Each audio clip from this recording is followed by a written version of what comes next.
Okay, so I just quickly wanted to show you this video on how you will share your poetry anthology with me. So once you're finished with your poetry anthology, again, you'll be on this page. What you'll do here is go to share.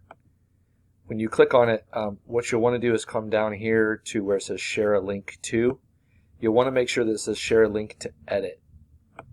Okay, so go ahead and you'll select that.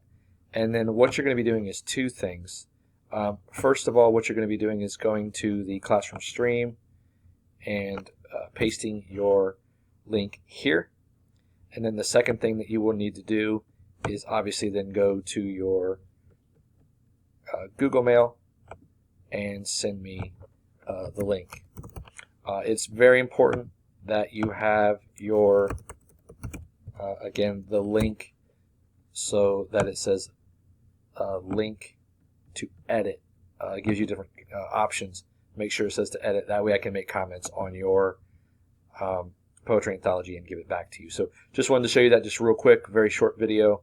But please again make sure when you are posting this on Monday that you're posting it to two places.